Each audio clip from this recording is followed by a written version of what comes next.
Mapagmahal at mahabaging Diyos, matapos kong ilatag sa iyo ang bigat ng aking kasalanan at ang katotohanan ng aking pagkatao, ngayon ay tinuturan mo akong tumanggap. Hindi madaling tanggapin ang kapatawaran kapag ang puso ay puno ng hiya at pagsisisi. Ngunit ngayon, Panginoon, pinipili kong maniwala sa iyong salita higit sa aking nararamdaman. Panginoon, tinatanggap ko ang iyong kapatawaran. Hindi dahil sa ako'y karapat-dapat, kundi dahil ikaw ay tapat sa iyong pangako. Kapag sinasabi mong ako ay pinatawad, ako'y tunay na pinatawad. Kapag sinabi mong ako ay nilinis, ako'y tunay na nilinis. Huwag mo akong hayaang manatili sa kakulangan ng aking nakaraan. O Diyos, paghilumin mo ang aking puso na matagal nang sugatan ng sarili kong mga pagkakamali. May mga sugat na hindi dulot ng iba, kundi ng aking sariling desisyon. May mga hapdi na ako mismo ang may gawa, ngunit naniniwala akong ang iyong awa ay mas malalim kaysa sa aking sugat.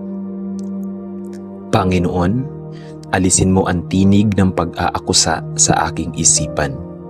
Ang tinig na paulit-ulit na nagsasabing, hindi ka sapat, hindi ka karapat-dapat, at hindi ka na magbabago.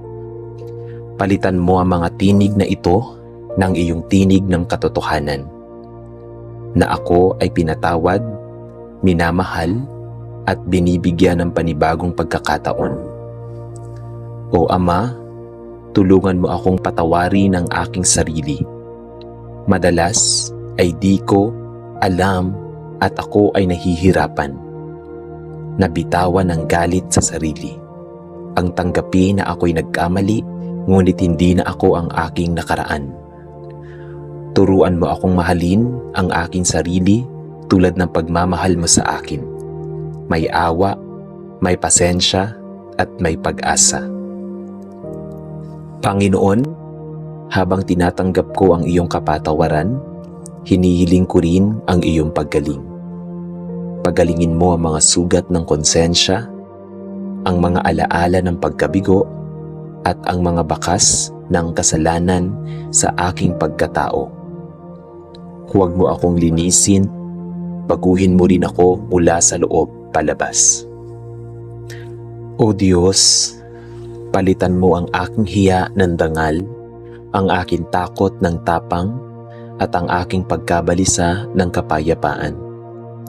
Naway ang iyong kapatawaran ay maging simula ng aking panibagong buhay. Isang buhay na mas malapit sa iyo, mas tapat, at mas mapagmahal.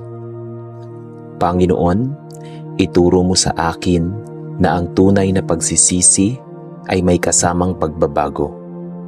Hindi ko nais bumalik sa mga dating landas na nagdadala sa akin ng pagkakasala.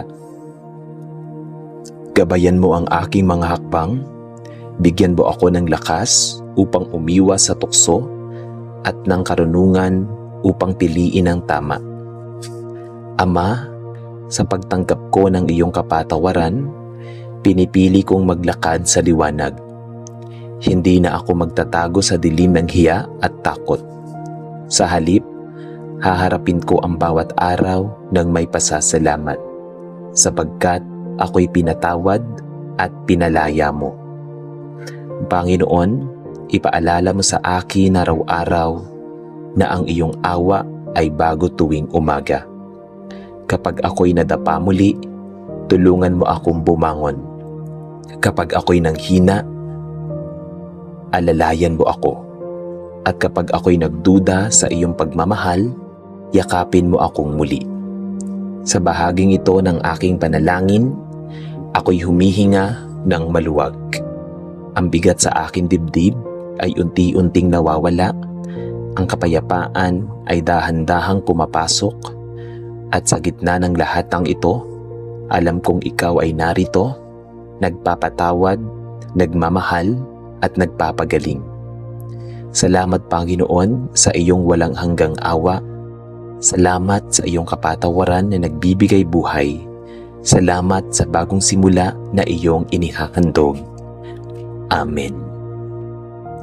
Mapagmahal na Diyos, ngayong natutunan kong tanggapin ang iyong kapatawaran, tinatawag mo naman ako na ipasa ang kapatawarang ito sa iba. Alam kong hindi ito madali.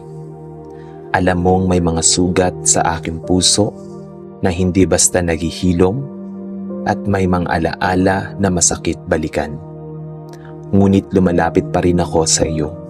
Dala ang aking kahinaan at pagnanais na sumunod sa iyong kalooban. Panginoon, may mga taong nakasakit sa akin sa salita, sa gawa, at sa katahimikan. May mga taong nang iwan, nagkanulo, o hindi umunawa. May mga sandaling ako'y nagtiwala, ngunit nasaktan. Aminado akong may galit pa rin sa aking puso, may sama ng loob na matagal ko nang kinikimkim, at may mga luha na hindi ko nailabas. Ngayong sandali, inilalapag ko ang lahat ng ito sa iyong harapan. O Diyos, hindi ko hinihiling na burahin mo agad ang sakit. Ngunit hinihiling kong tulungan mo akong magsimula. Tulungan mo akong magpatawad kahit hindi pa buo ang aking loob. Tulungan mo akong magpatawad kahit hindi ko pa naiintindihan ang lahat. Turuan mo akong magpatawad hindi dahil tama ang ginawa nila, kundi dahil nais kong maging malaya. Panginoon, alam mo ang mga pangalan na bumabalik sa aking isipan tuwing ako'y nasasaktan. Alam mo ang mga mukha na nagdudulot pa rin ng kirot sa aking puso. Isa-isa ko silang inilalapit sa iyo ngayon. Hindi ko sila hinahatulan, hindi ko rin sila isinusumpa. Sa halip, inihahabilin ko sila sa iyong awa at katarungan. Ama, alisin mo ang laso ng galit sa aking puso, ang galit na unti-unting umuubos ng aking lakas, sumisira ng aking kapayapaan, at nagpapabigat ng aking kaluluwa. Palitan mo ito ng iyong pag-ibig, isang pag-ibig na hindi nagtatago ng hinanakit at hindi nagbibilang ng pagkakamali. Panginoon, tulungan mo akong tanggapin na ang pagpapatawad ay isang proseso. May mga araw na magaan, may mga araw na masakit pa rin, ngunit sa bawat araw na pinipili kong magpatawad, unti-unti akong gumagaan. Ipaalala mo sa akin na ang kapatawaran ay hindi paglimot, kundi pagpili na huwag nang hayaan ng sakit na maghari sa aking buhay. O Diyos, kung ako man ay nasaktan dahil sa aking sariling inaasahan, turuan mo akong pakawalan ang mga ito. Kung ako'y nasaktan dahil sa aking tiwala, turuan mo akong magtiwala muli at hindi agad, ngunit may karunungan. Huwag mo akong hayaang magsara ang aking puso dahil lamang sa mga sugat ng nakaraan. Panginoon, patawarin mo rin ako kung minsan ay ako ang naging dahilan ng sakit ng iba at ako'y hindi agad humihingi ng tawad.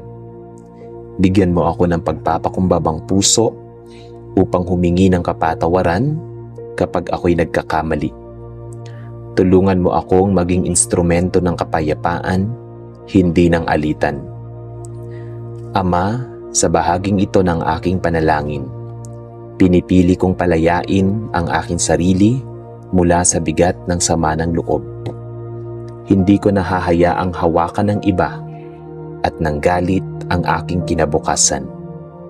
Sa iyo ko inilalagak ang lahat ng sakit, ang luma at ang sariwa, ang malalim at ang tahimik.